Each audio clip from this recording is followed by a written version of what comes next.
ছোট পর্দার অভিনেত্রী মেহজাবিন চৌধুরী সোশ্যাল হ্যান্ডেলে সহজে চটেন না, যেমনটা চটেছেন 28 আগস্ট বিকালে। এমনকি ঢাকা মেট্রোপলিটন পুলিশকেও নোটিশ করেছেন অভিনেত্রী। যদিও বিষয়টা ব্যক্তিগত নয়, তবুও তিনি বেশ সিরিয়াসলি নিয়েছেন ঘটনাটিকে। পুলিশের প্রতি দাবি জানিয়েছেন তদন্তের। অভিযুক্ত ব্যক্তিকে দ্রুত সময়ের মধ্যে জেলে পাঠানোর তাগাদও দেন মেহজাবিন চৌধুরী। সেদিন দুপুরে রয়া তাসনিম নামের এক অপরিচিতার ফেসবুক পোস্টের সূত্র ধরেই মেহজাবিনের এই ক্ষুব্ধ অবস্থান।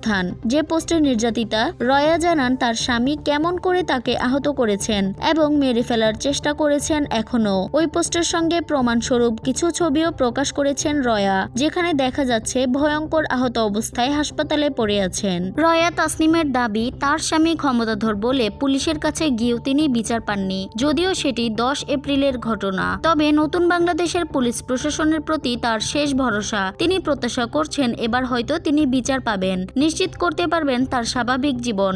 মূলত সেই পোস্ট শেয়ার করে মেহজাবিন লিখেছেন, এই অভিযোগটি অবশ্যই তদন্ত করা উচিত যত দ্রুত সম্ভব। এখনই অভিযুক্ত স্বামীকে জেলে পাঠানো উচিত। অভিনেত্রী ঢাকা মেট্রোপলিটন পুলিশকে ট্যাগ করে বলেন, আমি আশা করছি এই প্রতিক্রিয়াটি তারা দেখবেন।